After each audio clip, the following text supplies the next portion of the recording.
Assalamualaikum warahmatullahi wabarakatuh. Pada video kali ini kita akan membahas salah satu area aplikasi termodinamika teknik, yaitu sistem refrigerasi atau biasa juga disebut sistem mesin pendingin. Sistem refrigerasi merupakan sistem di mana terjadi proses perpindahan panas dari daerah bertemperatur rendah ke daerah bertemperatur tinggi. Perangkat yang kita kenal menghasilkan pendinginan antara lain adalah lemari es atau kulkas, serta pengkondisian ruangan atau air conditioning. Siklus di mana peralatan tersebut beroperasi, itulah yang disebut dengan siklus refrigerasi.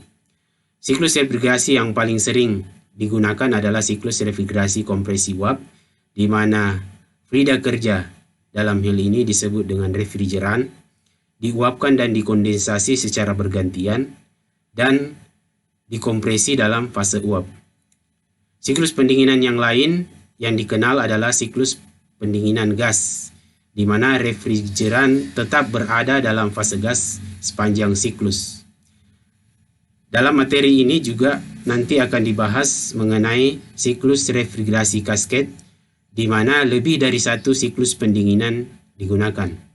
Dan berikutnya adalah siklus refrigerasi absorpsi, di mana refrigeran dilarutkan dalam cairan sebelum dikompresi.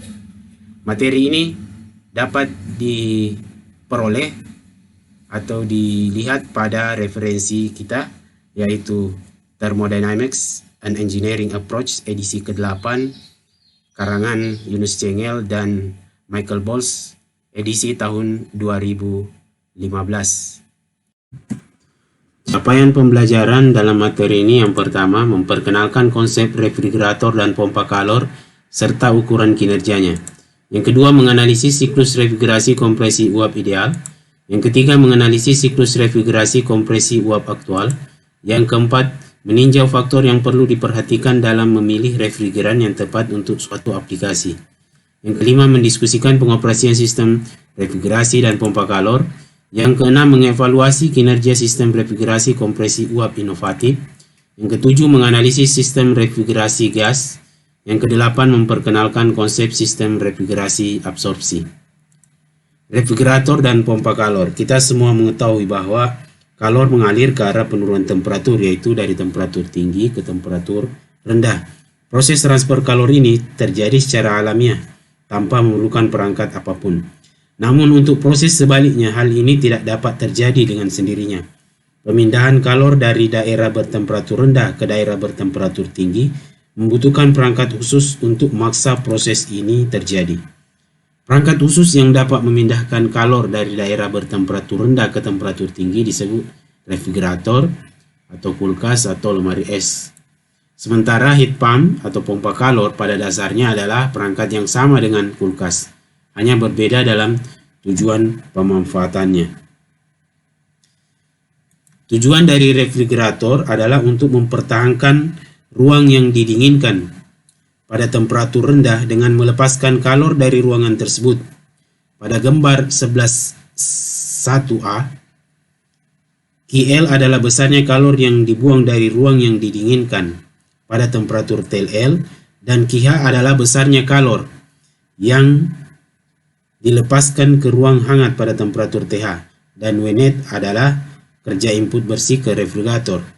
Sementara tujuan dari pompa kalor adalah mempertahankan ruang yang dipanaskan pada temperatur tinggi. Ini dilakukan dengan menyerap panas dari sumber bertemperatur rendah seperti air sumur atau udara dingin di musim dingin, dan memasuk panas ini ke media yang lebih hangat seperti di rumah. Kinerja refrigerator dan heat pump dinyatakan dalam coefficient of performance atau disingkat COP yang dirumuskan seperti pada persamaan ini, yaitu output yang diharapkan dibagi input yang dibutuhkan.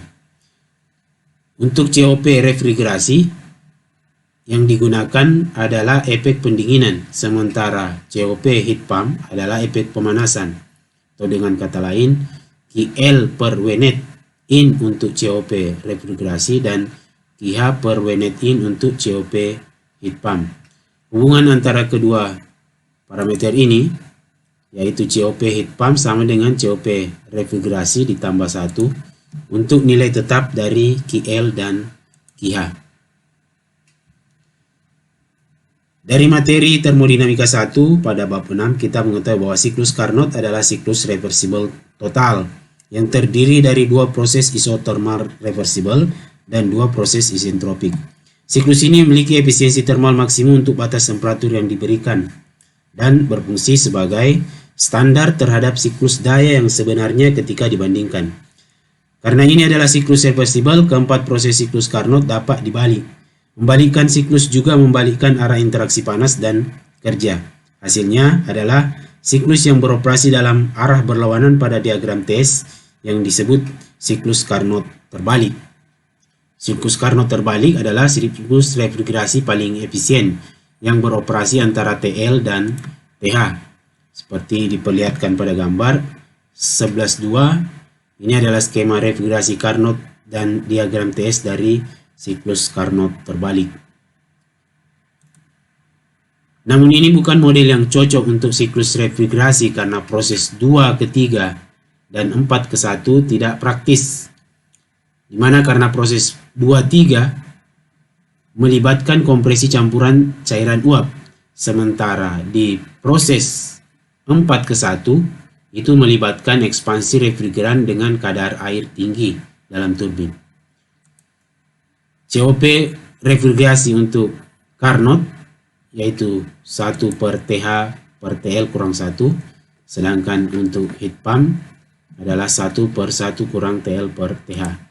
Kedua COP meningkat ketika perbedaan antara dua temperatur menurun, yaitu ketika TL naik atau TH turun. Pada siklus pendingin kompresi uap adalah model yang ideal untuk sistem refrigerasi.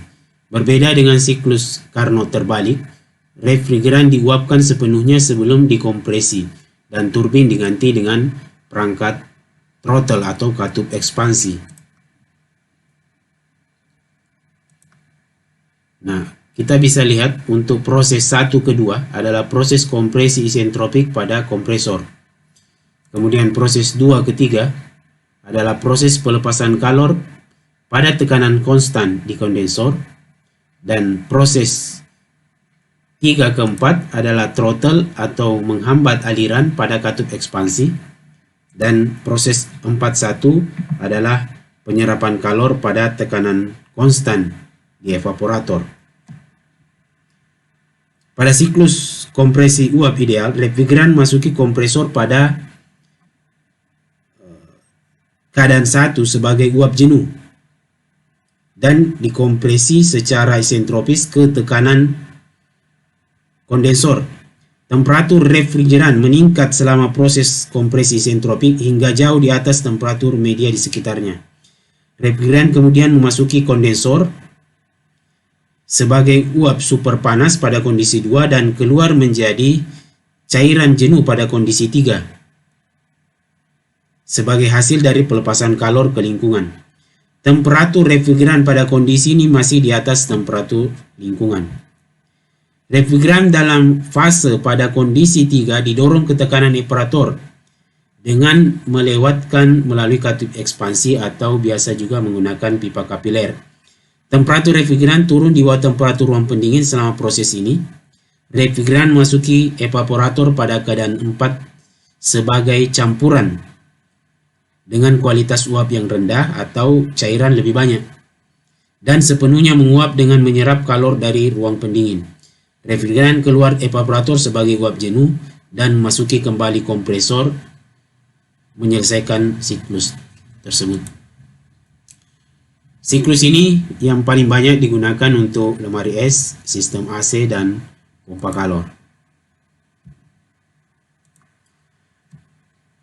Gambar 11.4 memperlihatkan sebuah kulkas rumah tangga di mana pipa di kompartemen freezer tempat panas diserap oleh refrigeran berfungsi sebagai evaporator. Kumparan di belakang lemari es di mana panas dibuang ke lingkungan berfungsi sebagai kondensor.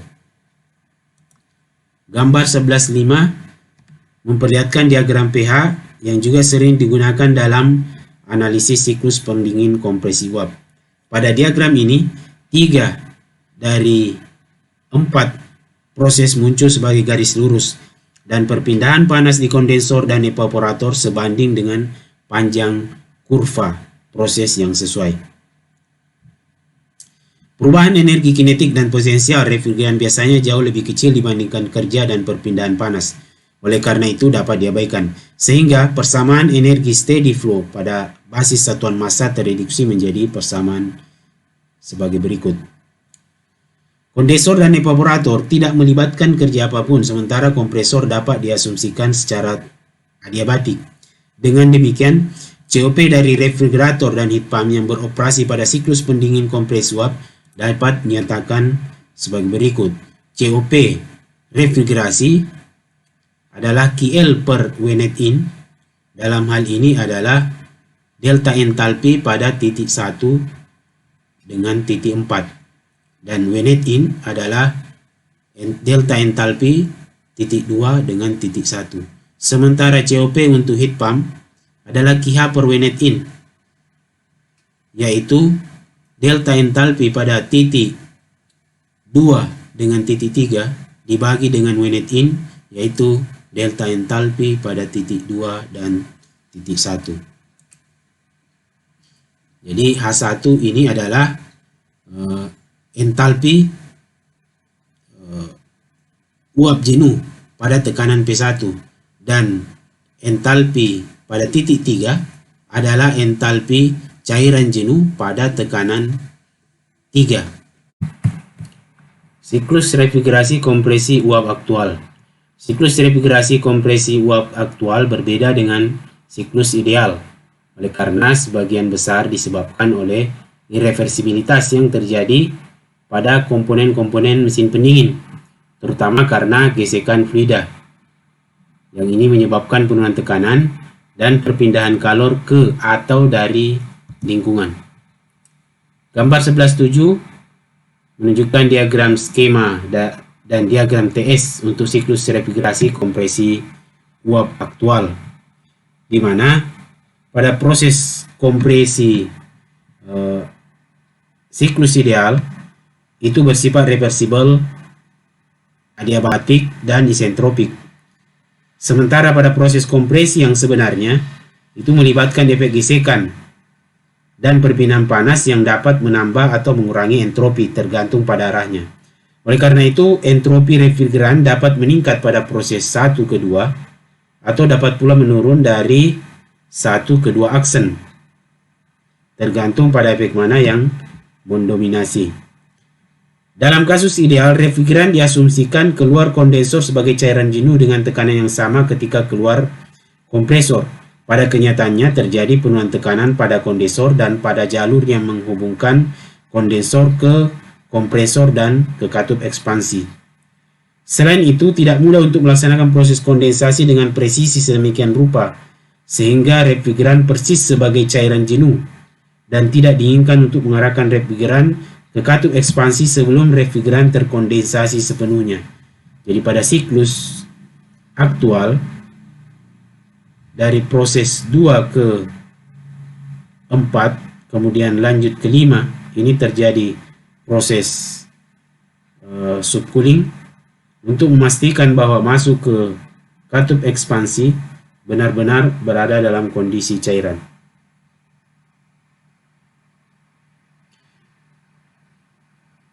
Kemudian refrigeran dalam kasus ini memasuki evaporator dengan entalpi yang lebih rendah, sehingga dapat menyerap lebih banyak panas dari ruang yang didinginkan.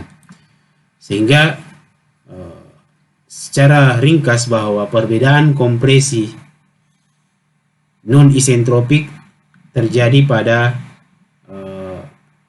siklus refrigerasi kompresi uap aktual, kemudian uap panas di sisi keluar kompresor atau di sisi keluar evaporator, kemudian cairan subcooling atau bawah dingin di sisi keluar kondensor pada titik 5, dan tekanan turun di kondensor dan evaporator. Hal ini menyebabkan COP akan menurun sebagai akibat dari irreversibilitas atau ketidakmampuan balik. Analisis hukum kedua dari siklus pendingin kompresi uap.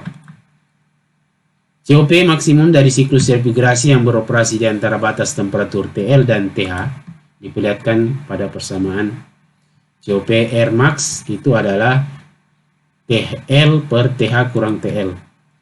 Siklus refrigerasi yang sebenarnya tidak seefisien siklus ideal seperti siklus Carnot karena irreversibilitas yang terlibat.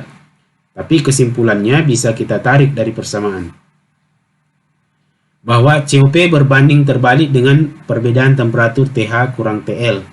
Juga berlaku untuk siklus refrigerasi aktual. Tujuan dari analisis hukum kedua atau eksergi dari sistem pendingin adalah untuk menentukan komponen yang paling diuntungkan oleh adanya perbaikan. Hal ini dilakukan untuk mengidentifikasi lokasi-lokasi eksergi destruksi terbesar dan komponen-komponen dengan eksergi terendah atau efisiensi hukum kedua. Eksergi destruksi dalam suatu komponen dapat ditentukan langsung dari keseimbangan eksergi atau dengan menggunakan persamaan eksergi destruksi adalah sama dengan T0 entropi generasi atau Sgen. Gambar 11.9 adalah siklus refrigerasi kompresi uap ditinjau dengan analisis hukum kedua. Akan ditinjau bagian per bagian. Yang pertama adalah kompresor. Itu adalah menghitung eksergi destruksi dari titik 1 ke titik 2. Dalam hal ini adalah T0 dikali entropi generasi titik 1 ke titik 2. Dalam persamaan ini melibatkan parameter terutama adalah entropi pada titik 2 dan titik 1. Kemudian parameter laju aliran massa M dot dan parameter entalpi H2 dengan H1. Ini untuk menghitung eksergi destruksi. Hal yang sama untuk menghitung eksergi destruksi pada kondensor, yaitu pada titik 2 dan titik 3. Perhitungannya sama, secara umum adalah T0 Sgen pada titik 2 dan titik 3. Juga melibatkan entropi, laju aliran massa, dan entalpi. Kemudian pada katup ekspansi, yaitu pada titik 3 dan 4, juga sama. Eksergi destruksi pada titik 3 dan 4 itu adalah T0 Sgen dari titik 3 ke titik 4. Kemudian yang terakhir adalah pada evaporator.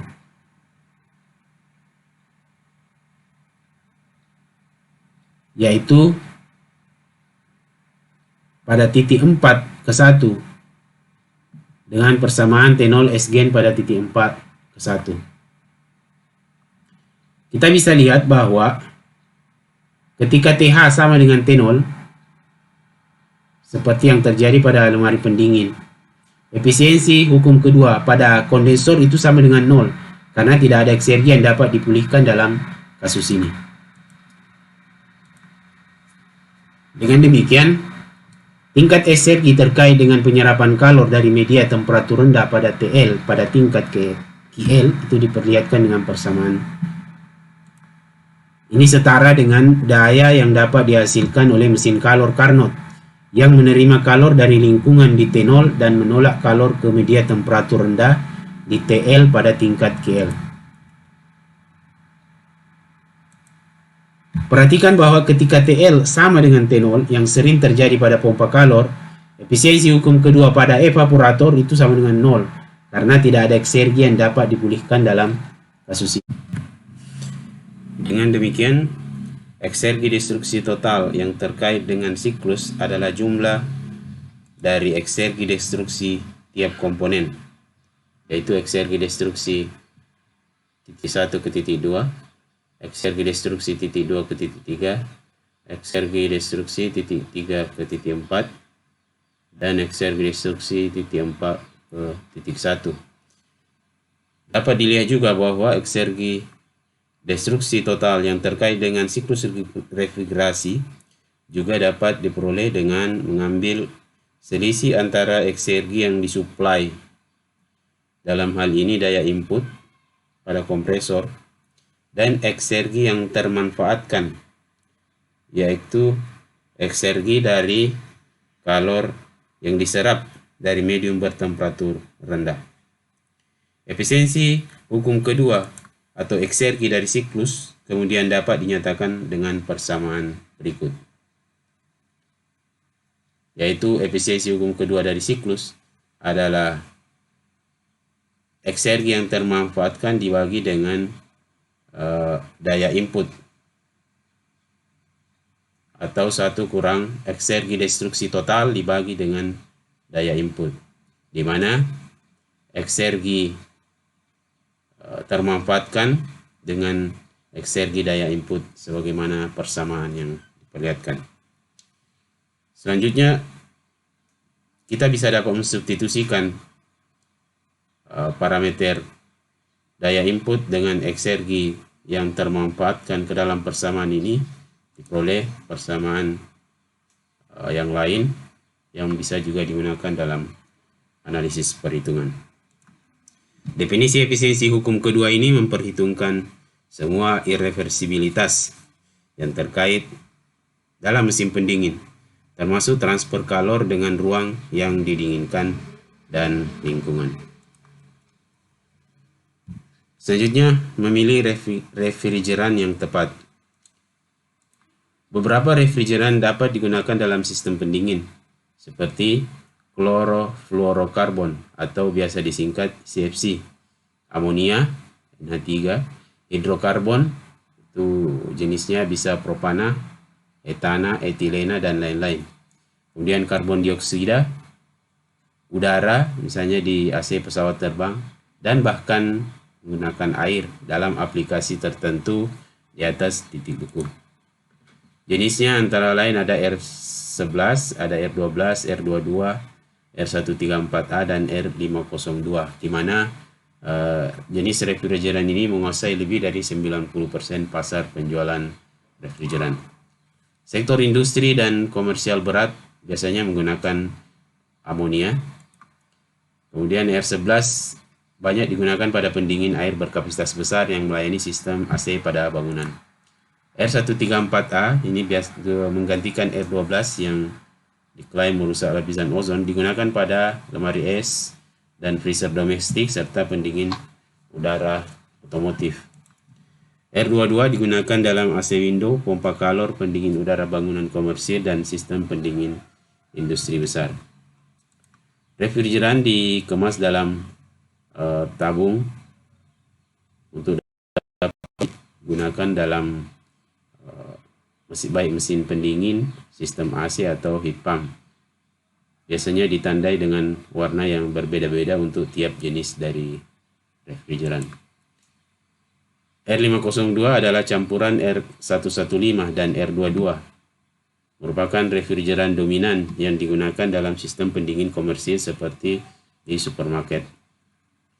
CFC atau klorofluorokarbon memungkinkan lebih banyak radiasi ultraviolet ke atmosfer bumi dengan menghancurkan lapisan pelindung ozon yang berkontribusi terhadap efek rumah kaca yang menyebabkan pemanasan global. CFC yang sepenuhnya terhalogenasi seperti R11, R12, dan R115 paling banyak merusak lapisan ozon.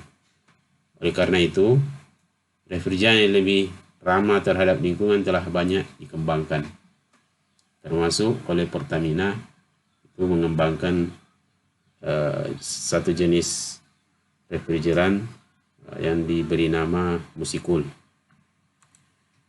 Dua parameter penting yang perlu dipertimbangkan dalam pemilihan refrigeran adalah temperatur dua media, yaitu ruang yang didinginkan dan lingkungan, yang dengannya refrigeran akan bertukar kalor. Sistem pompa kalor. Sumber energi yang paling umum untuk pompa kalor adalah udara atmosfer, sistem udara ke udara, namun beberapa aplikasi juga digunakan air dan tanah. Sistem sumber air biasanya menggunakan panas bumi sebagai sumber energi. Biasanya memiliki COP yang lebih tinggi akan tetapi lebih rumit dan lebih mahal dalam pemasangan. Baik kapasitas dan efisiensi pompa kalor turun secara signifikan pada temperatur rendah. Oleh karena itu, sebagian besar pompa kalor sumber udara membutuhkan sistem pemanas tambahan seperti pemanas resistansi listrik atau tungku gas. Pompa kalor paling kompetitif di daerah yang memiliki beban refrigerasi besar selama musim dingin dan beban pemanasan yang relatif kecil selama musim panas. Di area-area ini, pompa kalor dapat memenuhi seluruh kebutuhan refrigerasi dan pemanasan bangunan, perumahan atau komersial. Pompa kalor dan AC memiliki komponen mekanis yang sama. Oleh karena itu, tidak ekonomis untuk memiliki dua sistem terpisah untuk memenuhi persyaratan pemanasan dan pendinginan sebuah bangunan. Satu sistem dapat digunakan sebagai pompa kalor di musim dingin dan menjadi AC di musim panas. Ini dilakukan dengan menambahkan katup pembalik ke siklus, seperti ditunjukkan pada gambar 11.11. Sebagai hasil dari modifikasi ini, kondensor pompa kalor terletak di dalam ruangan, berfungsi sebagai evaporator di AC di musim panas. Juga evaporator pompa kalor terletak di luar ruangan, berfungsi sebagai kondensor AC. Fitur ini yang meningkatkan daya saing penggunaan pompa kalor, terutama di negara-negara dengan 4 musim. Sistem refrigerasi kompresi uap inovatif. Siklus refrigerasi kompresi uap sederhana adalah siklus refrigerasi yang paling banyak digunakan dan cukup untuk sebagian besar aplikasi refrigerasi. Sistem pendingin kompresi uap biasa selain sederhana juga murah, dapat diandalkan dan praktis, bebas perawatan. Namun, untuk efisiensi aplikasi industri besar, bukan kesederhanaan yang menjadi perhatian utama, di mana untuk beberapa aplikasi, siklus refrigerasi kompresi uap sederhana tidak memadai dan perlu dimodifikasi. Untuk aplikasi temperatur sedang dan sangat rendah, beberapa sistem pendingin inovatif digunakan. Siklus berikut akan dibahas. Yang pertama, sistem pendingin kasket. Yang kedua, sistem refrigerasi kompresi multistage. Yang ketiga, sistem pendingin serbaguna dengan kompresor tunggal. Dan yang keempat adalah sistem pencairan gas. Sistem refrigerasi kasket. Beberapa aplikasi industri membutuhkan temperatur yang cukup rendah, dan kisaran temperatur yang terlibat mungkin terlalu besar untuk siklus refrigerasi kompresi uap tunggal menjadi praktis. Solusinya adalah kasket, seperti diperlihatkan pada gambar 11.12. Sistem refrigerasi kasket dengan dua tingkat, dengan refrigeran yang sama pada kedua tingkat. Ada tingkat pertama yaitu pada sisi A dan tingkat kedua pada sisi B. Dua siklus ini terhubung melalui penukar kalor yang berada di tengah, yang berfungsi sebagai evaporator untuk siklus A dan berfungsi juga sebagai kondensor untuk siklus B. Dengan asumsi penukar kalor terisolasi dengan baik dan energi kinetik serta potensial diabaikan, maka perpindahan panas dari fluida di dalam siklus A bagian atas harus sama dengan perpindahan panas ke fluida dalam siklus bagian bawah. Dengan demikian, rasio laju aliran massa melalui setiap siklus itu diperlihatkan dengan persamaan ini. Laju aliran massa pada siklus A dibagi dengan laju aliran massa pada siklus B tidak lain adalah perbedaan entalpi pada titik 2 dengan 3 dibagi dengan perbedaan entalpi pada titik 5 dengan 8. Dengan demikian, kita bisa mendapatkan koefisien of performance dari sistem refrigerasi kasket adalah QL,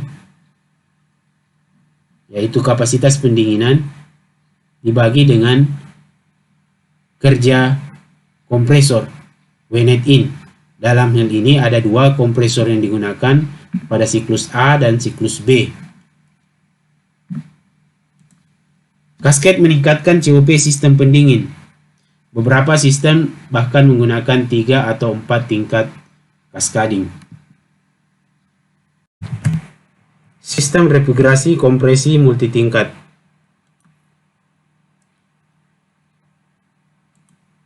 Ketika fluida kerja yang digunakan di seluruh sistem pendingin kasket sama, maka penukar kalor yang berada di antara kedua tingkat dapat diganti dengan ruang pencampuran atau disebut dengan flash chamber, karena memiliki karakteristik perpindahan kalor yang lebih baik.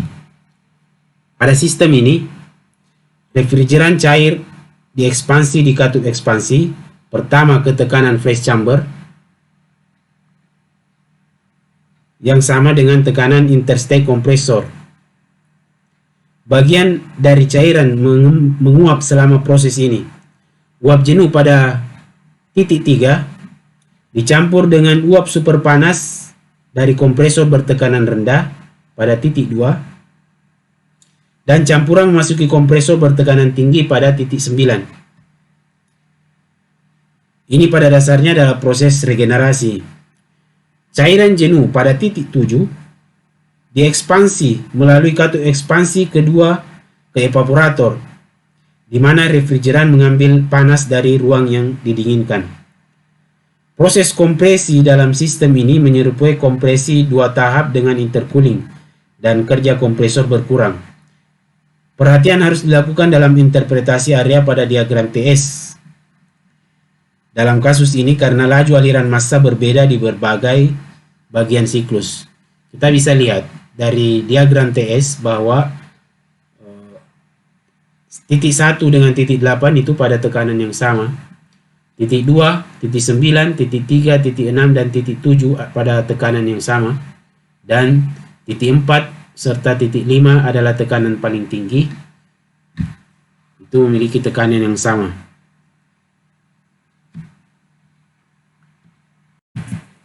Sistem refrigerasi serbaguna dengan kompresor tunggal. Beberapa aplikasi memerlukan pendinginan pada lebih dari satu temperatur. Hal ini dapat dicapai dengan menggunakan katup ekspansi terpisah dan kompresor terpisah untuk setiap evaporator yang beroperasi pada temperatur yang berbeda. Namun, sistem seperti ini tentu akan besar dan mungkin tidak ekonomis. Pendekatan yang lebih praktis dan ekonomis adalah dengan mengarahkan semua aliran keluar dari evaporator ke kompresor tunggal dan membiarkannya menangani proses kompresi untuk seluruh sistem. Gambar 11-16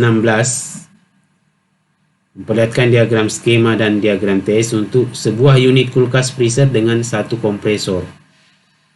Seperti kita ketahui bahwa sebagian besar produk makanan dan minuman yang didinginkan memiliki kadar air yang tinggi, dan jika disimpan di dalam ruang pendingin itu harus dijaga temperaturnya tetap di atas titik S agar tidak terjadi pembengkuan.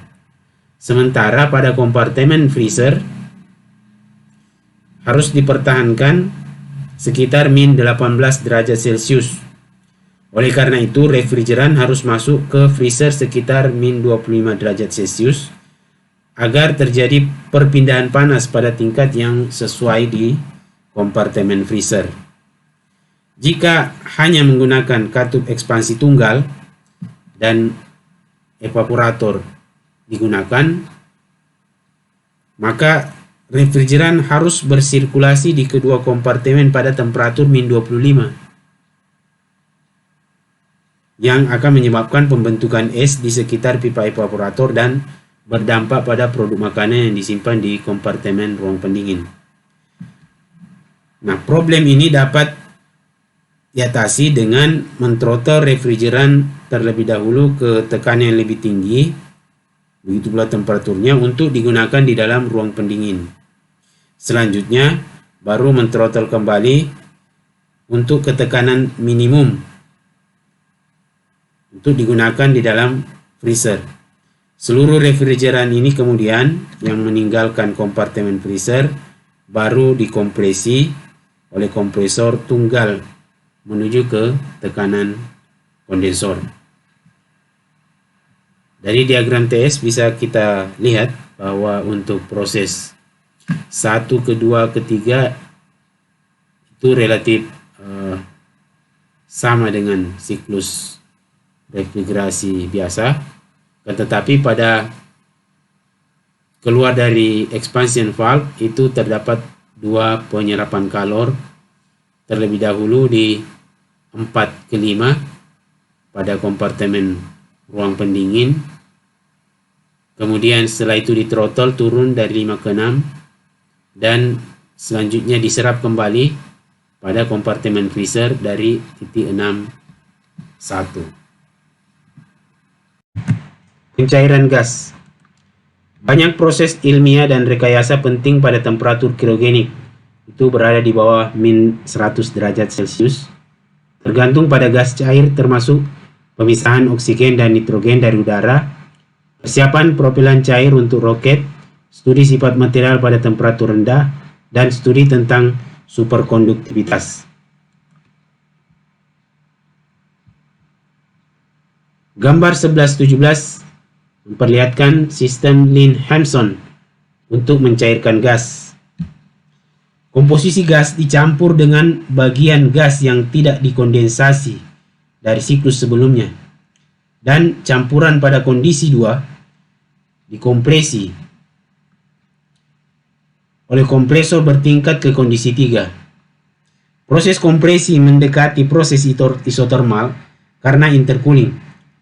Gas bertekanan tinggi didinginkan dalam aftercooler dengan media pendingin atau dengan sistem pendingin eksternal terpisah menuju ke titik 4. Gas selanjutnya didinginkan dalam penukar kalor aliran balik regeneratif oleh bagian gas yang tidak dikondensasi dari siklus sebelumnya ke kondisi 5 dan dibatasi ke kondisi 6 yang merupakan keadaan campuran uap cairan jenuh. Cairan pada kondisi 7 dikumpulkan sebagai produk yang diinginkan, dan uap pada kondisi ke-8 dialirkan melalui regenerator untuk mendinginkan gas tekanan tinggi yang mendekati katup ekspansi. Akhirnya, gas dicampur dengan komposisi gas baru dan selanjutnya siklus tersebut berulang. Ini adalah diagram TS untuk sistem pencairan gas, di mana penyimpanan antara lain hidrogen dan pengangkutan beberapa gas, misalnya gas alam, itu dilakukan setelah dicairkan pada temperatur yang sangat rendah. Beberapa siklus inovatif digunakan untuk pencairan gas. Selanjutnya adalah siklus refrigerasi gas. Siklus Brayton terbalik adalah siklus refrigerasi gas yang dapat digunakan untuk sistem pendinginan. Kita bisa lihat dari gambar 11-18 yang merupakan siklus refrigerasi gas sederhana. Dari gambar 11-18 kita bisa lihat bahwa untuk lingkungan itu berada di T0 dan ruang yang didinginkan harus dipertahankan pada TL. Gas dikompresi selama proses 1 ke 2. Gas bertekanan tinggi dan bertemperatur tinggi pada keadaan 2, kemudian didinginkan pada tekanan konstan ke T0 dengan melepas kalor ke lingkungan. Ini diikuti oleh proses ekspansi di dalam turbin, di mana temperatur gasnya turun menuju ke T4. Akhirnya gas dingin menyerap panas dari ruang pendingin hingga temperaturnya naik ke T1. Semua proses yang dijelaskan bersifat reversibel secara internal, dan siklus yang dijalankan adalah siklus pendingin gas yang ideal. Dalam siklus pendingin gas aktual, proses kompresi dan ekspansi menyimpang dari yang isentropik, dan T3 lebih tinggi dari T0, kecuali penukar kalor sangat besar. Pada diagram TS bisa kita lihat area di bawah kurva 41 mewakili panas yang dikeluarkan dari ruang yang didinginkan. dan area tertutup 1, 2, 3, 4 kembali ke 1 itu mewakili input kerja bersih. Rasio area ini adalah COP untuk siklus yang dapat dinyatakan seperti pada persamaan QL sama dengan H1 kurang H4, yaitu sini kalori yang diserap dan kerja turbin keluar adalah H3 kurang H4 dan kerja kompresor in adalah H2 dikurang H1. Maka COP dari siklus ini adalah QL per W net in. QL per W net in. W net in adalah W kompresor in dikurang W turbin out. Siklus refrigerasi gas memiliki COP yang lebih rendah relatif terhadap siklus refrigerasi kompresi uap atau siklus Carnot terbalik. Siklus Carnot terbalik mengkonsumsi sebagian kecil dari kerja bersih area 1A 3B, tetapi menghasilkan jumlah refrigerasi yang lebih besar area segitiga di bawah B1. Dari gambar ini bisa kita lihat bahwa siklus Carnot yang dicadangkan menghasilkan lebih banyak pendinginan area di bawah B1 dengan input kerja lebih sedikit area 1A 3B. Adapun gambar 1120 merupakan sistem pendingin pesawat siklus terbuka. Dikatakan siklus terbuka karena setelah keluar dari titik 4 itu langsung dibuang ke lingkungan, sehingga yang masuk itu juga adalah udara yang lebih baru. Prosesnya hampir sama dengan proses pada siklus tertutup, kecuali di bagian antara 1 dan ke-4 itu tidak dihubungkan dengan heat exchanger. Meskipun COP-nya relatif lebih rendah, siklus refrigerasi gas melibatkan komponen yang lebih sederhana dan lebih ringan, yang membuatnya cocok untuk refrigerasi pada pesawat, dan mereka dapat menggabungkan menggunakan regenerasi. Jika tanpa regenerasi, temperatur saluran masuk turbin terendah adalah T0, temperatur lingkungan atau media pendingin lainnya. Dengan menggunakan regenerasi, gas tekanan tinggi selanjutnya didinginkan ke tempat sebelum berekspansi di turbin. Menurunkan temperatur saluran masuk turbin secara otomatis menurunkan temperatur keluar turbin yang merupakan temperatur minimum di dalam siklus. Jadi ini adalah siklus refrigerasi gas jika menggunakan sebuah sistem regenerasi. Di sini adalah regenerator di mana terjadi pertukaran kalor antara fluida dari titik 6 ke titik 1, dalam hal ini bertemperatur lebih rendah, dan fluida dari titik 3 ke titik 4 yang bertemperatur lebih tinggi. Di diagram TS bisa kita lihat posisinya.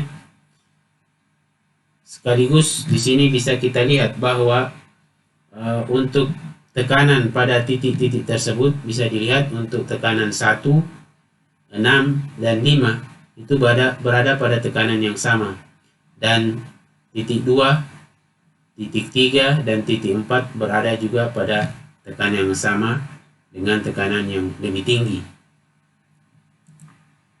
Temperatur yang sangat rendah dapat dicapai dengan mengulang proses regenerasi. Selanjutnya adalah siklus refrigerasi absorpsi. Gambar 1123 memperlihatkan siklus refrigerasi absorpsi amonia.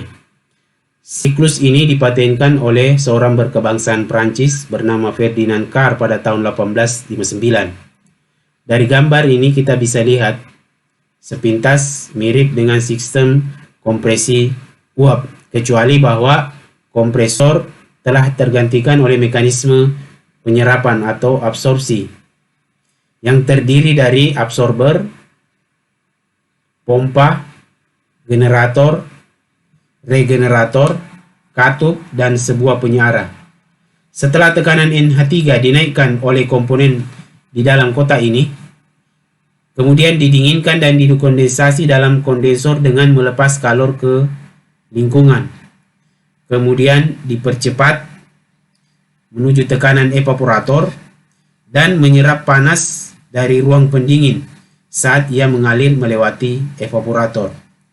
Adapun yang terjadi di dalam sistem absorbernya, yaitu uap amonia meninggalkan evaporator dan memasuki absorber, di mana ia larut dan bereaksi dengan air untuk membentuk NH3H2O.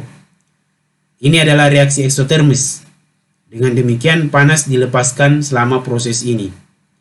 Jumlah NH3 yang dapat dilarutkan dalam H2O berbanding terbalik dengan temperatur.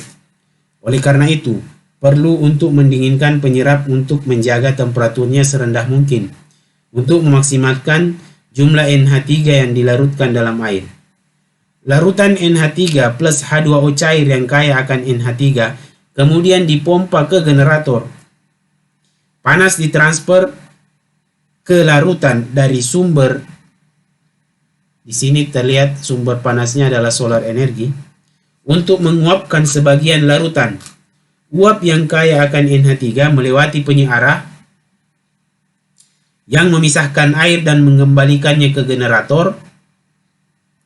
Uap NH3 murni bertekanan tinggi kemudian melanjutkan perjalanan melewati sisa siklus.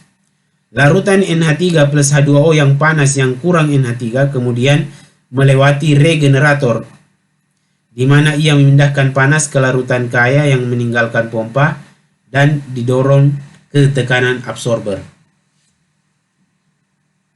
Dari gambar ini kita bisa melihat bahwa siklus refrigerasi absorpsi membutuhkan sumber energi. Refrigerasi absorpsi itu ekonomis ketika sumber energi kalor yang murah itu berada pada temperatur antara 100 sampai 200 derajat Celcius. Dan itu bisa didapatkan dari energi panas bumi, kemudian energi matahari, bisa juga dari buangan kalor dari proses kogenerasi atau proses pembangkit uap, dan bahkan bisa juga menggunakan bahan bakar gas alam jika memungkinkan. Sistem pendingin absorpsi atau ARS melibatkan absorpsi refrigeran oleh media transportasi. Sistem yang paling banyak digunakan adalah sistem air amonia, di mana amonia NH3 berfungsi sebagai pendingin dan air H2O sebagai media transportasi. Sistem lain yang termasuk adalah air lithium bromida dan air lithium klorida, di mana air berfungsi sebagai zat pendingin. Sistem ini terbatas pada aplikasi seperti AC, di mana temperatur minimum di atas titik beku air. Dibandingkan dengan sistem kompresi uap, ARS memiliki satu keunggulan utama, cairannya dikompresi, bukan uap, dan sebagai hasilnya, input kerja sangat kecil dan sering diabaikan dalam analisis siklus. ARS sering diklasifikasikan sebagai sistem yang digerakkan oleh kalor. Kan tetapi ARS jauh lebih mahal daripada sistem pendingin kompresi uap karena lebih kompleks dan menempati lebih banyak ruang, membutuhkan menara pendingin yang lebih besar untuk membuang limbah kalor, dan terakhir lebih sulit untuk perawatan karena kurang umum digunakan. Oleh karena itu ARS dipertimbangkan hanya ketika biaya satuan energi kalornya rendah dan diproyeksikan tetap lebih rendah relatif terhadap energi listrik. ARS ini terutama digunakan dalam instalasi komersial dan industri besar. Ini adalah contoh penggunaan ARS pada industri besar. Untuk menghitung koefisien of performance dari sebuah sistem pendingin absorpsi, pada dasarnya sama, persamaannya adalah output diharapkan per input yang dibutuhkan. Dalam hal ini output diharapkan adalah QL, sementara input yang dibutuhkan adalah Q, gain, dan W pump, karena di situ ada penggunaan pompa. Atau karena inputnya di situ relatif lebih kecil, maka itu bisa diabaikan sehingga di situ COP-nya adalah QL per Ki Gen. COP dari sistem pendingin absorpsi aktual biasanya kurang dari 1. Sistem pendingin udara yang didasarkan pada refrigerasi absorpsi yang disebut chillers absorpsi berkinerja terbaik ketika sumber kalor dapat memasok kalor pada temperatur tinggi dengan sedikit penurunan temperatur. Untuk menghitung COP dari absorpsi reversible itu diperlihatkan dengan persamaan KL per Ki Gen atau dengan menggunakan temperatur yaitu 1 kurang T0 per TS kali TL per T0 kurang TL. Yang terakhir sebagai bahan pengayaan dalam materi kali ini kita menyinggung sedikit sistem pendinginan termoelektrik. Semua sistem pendingin yang telah dibahas di atas melibatkan banyak bagian yang bergerak dan komponen yang cukup rumit maupun besar. Kemudian muncul pertanyaan, apakah benar-benar perlu sebuah sistem pendingin menjadi begitu kompleks? Bisakah didapatkan efek yang sama dengan cara yang lebih langsung? Jawabannya tentu saja bisa. Adalah mungkin untuk menggunakan energi listrik secara lebih langsung untuk menghasilkan pendinginan tanpa melibatkan refrigeran dan komponen yang bergerak. Sistem inilah yang disebut dengan termoelektrik generator. Perhatikan gambar 1125, di mana dua kabel yang terbuat dari logam berbeda yang disatukan di kedua ujungnya membentuk sirkuit tertutup. Ketika salah satu ujungnya dipanaskan, maka akan terjadi arus mengalir terus-menerus dalam rangkaian. Ini disebut efek Seebeck. Untuk menghormati Thomas Seebeck yang membuat penemuan ini tahun 1821. Sirkuit yang menggabungkan efek termal dan listrik disebut sirkuit termoelektrik, dan perangkat yang beroperasi pada sirkuit ini disebut perangkat termoelektrik.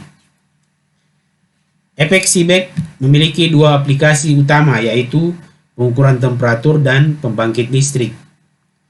Ketika sirkuit termoelektrik diputuskan seperti pada gambar 1126, arus berhenti mengalir dan kita dapat mengukur kekuatan penggerak gaya gerak listrik atau tegangan yang dihasilkan dalam rangkaian dengan voltmeter.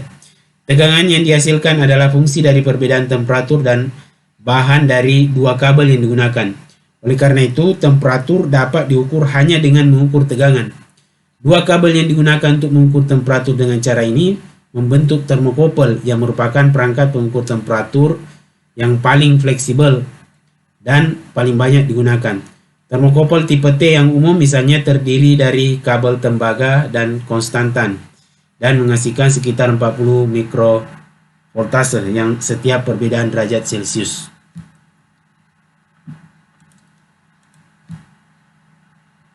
Dari gambar 1127 memperlihatkan diagram skema generator termoelektrik di mana efek Seebeck juga membentuk dasar untuk pembangkit listrik termoelektrik.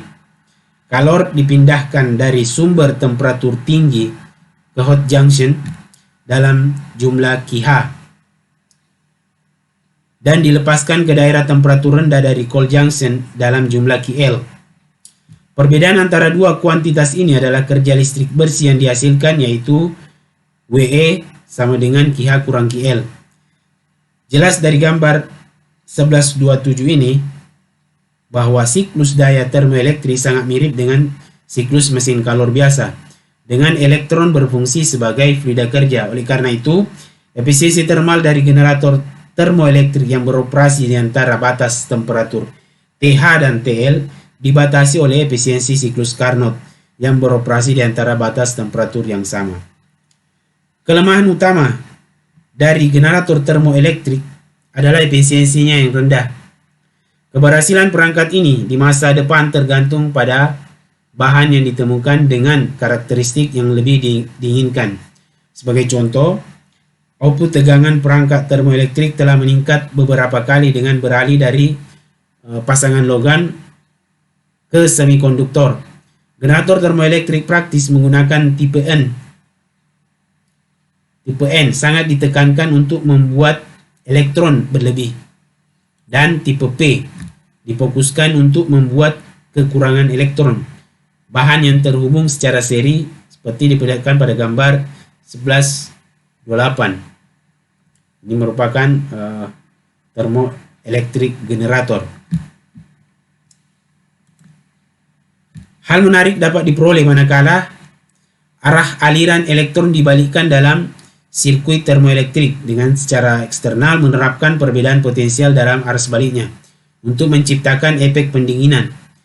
Hal inilah yang dilakukan oleh Jean Charles Athanase Peltier yang menemukan fenomena ini tahun 1834. Dia memperhatikan selama percobaannya bahwa ketika arus kecil dilewatkan melalui junction dua kabel yang berbeda, maka didapatkan junction yang didinginkan seperti ditunjukkan pada gambar 1129 ini. Ini disebut efek Peltier dan membentuk dasar untuk pendinginan termoelektrik. Sirkuit pendingin termoelektrik praktis menggunakan bahan semikonduktor seperti ditunjukkan pada gambar 1130, di mana panas diserap dari ruang pendingin dalam jumlah L dan dilepaskan ke lingkungan yang lebih hangat dalam jumlah H. Perbedaan antara dua kuantitas ini adalah tentu saja kerja listrik bersih yang perlu dipasok, yaitu WE sama dengan QH kurang QL. Pendingin termoelektrik saat ini tidak dapat bersaing dengan sistem pendingin kompres uap karena koefisien kinerjanya yang rendah. Namun, kita bisa banyak menjumpai sistem ini dalam skala yang lebih kecil dan disukai dalam beberapa aplikasi karena lebih simpel, ukurannya lebih kecil, tidak bising, dan tentu saja dapat diandalkan. Demikian materi siklus refrigerasi kali ini, dan untuk mendapatkan pemahaman yang lebih dalam, kita dapat mengerjakan beberapa latihan soal terkait dengan materi siklus refrigerasi ini pada video berikutnya. Terima kasih. Wassalamualaikum warahmatullahi wabarakatuh.